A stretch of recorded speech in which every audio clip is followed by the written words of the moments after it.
هاي يا حلوين، ازيكم عاملين ايه؟ انا زينب شحاتة. لو اول مرة تشوفوني متنسوش تشتركوا في القناة وفعلوا زر الجرس عشان يوصل لكم كل فيديو بنزله. النهاردة بقى هنعمل القرص الطرية بتاعتنا، او القرص بتاعت زمان دي اللي ماما بتعملها لنا.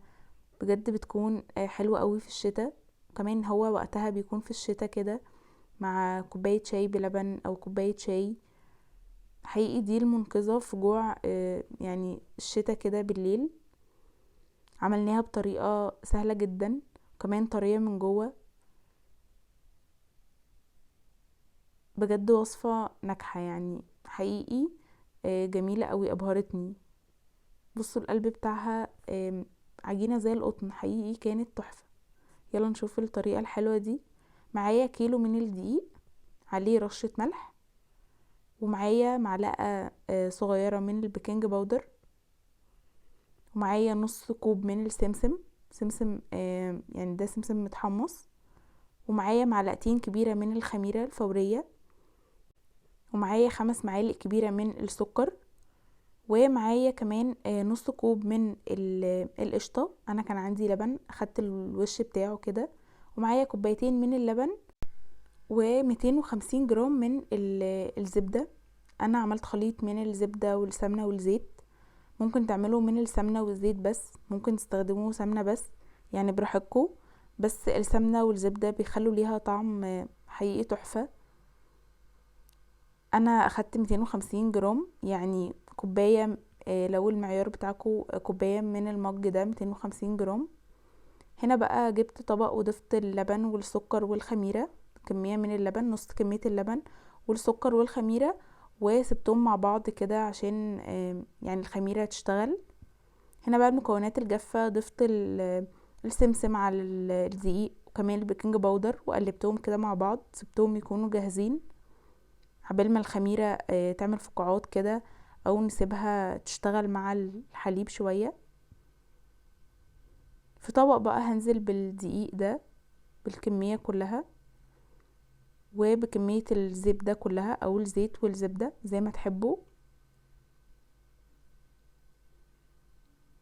انا حطيت 250 جرام من السمنة او الزبدة او اللي انتوا تحطوه، وقلبتها كده مع بعض. وبعدين بقى هبدأ يعني افركها كده او ابسها، يعني الطريقة دي هتخليها ناعمة معانا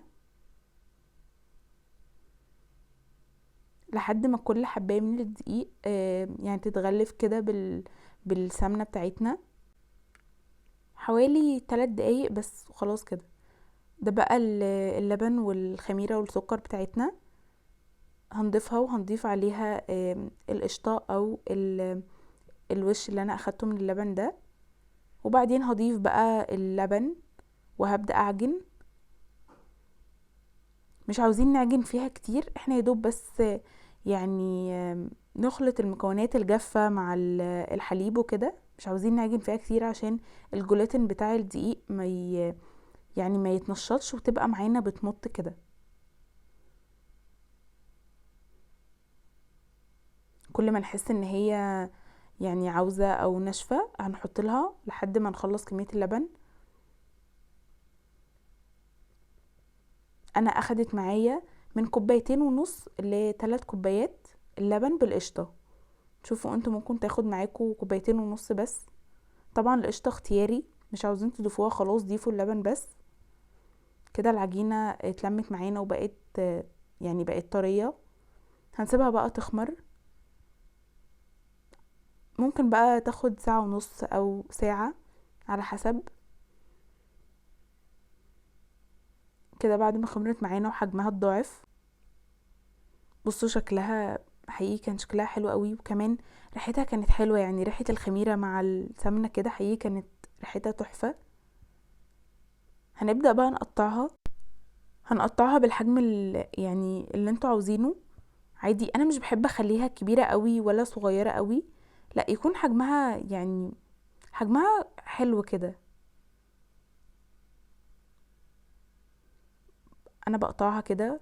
وكمان هقولكوا على تركية، عاوزينها تبقى مسوية ومش مخرزة معانا كده، يبقى السوائل مش سخنة. احنا يا جماعة كان عندنا السوائل دافية، يعني اللبن كان دافي والزبدة والسمنة كانت دافية، عشان احنا في شتاء، يعني لازم السوائل تبقى دافية شوية عشان تنشط معانا العجينة، بس ما تكونش سخنة. لو سخنة العجينة هتخرز منكم كده وهيبقى شكلها يعني مش اظبط حاجة. لا، تبقى السوائل دافية هتطلع معانا افضل نتيجة. هنسويها كده، نكورها كده بين ايدينا،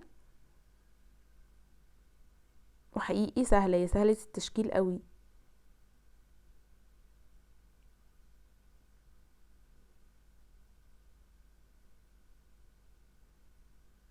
وكده كنت خلصتها، يعني خلصت تقطيعها.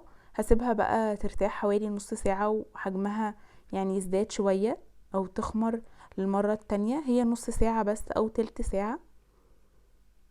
وبعدين بقى هكون سايبة مسافة بين كل واحدة والتانية، هبدأ افردها.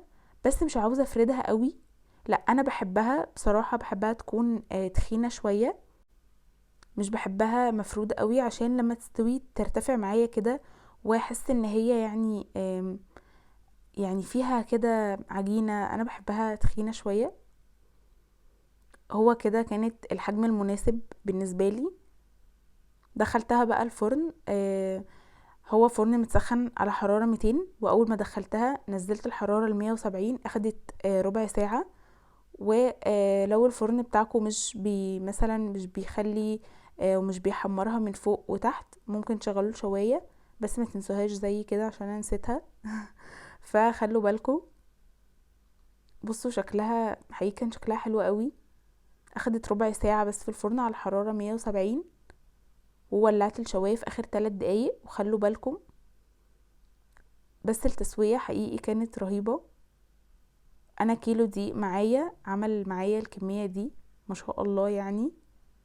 ممكن بقى نخزنها في الفريزر كمان، تقعد الشتا كله مع كوباية شاي بلبن. حقيقي احلى حاجة في الشتا ده. بصوا طرية ازاي، وقلبها من جوه حقيقي زي القطن كده، مش قادرة اوصف لكم جمالها. بصوا ازاي متساوية، والوش بتاعها مساوي وجميل. ولو عجبتكم الوصفة متنسوش اللايك والاشتراك. باي باي.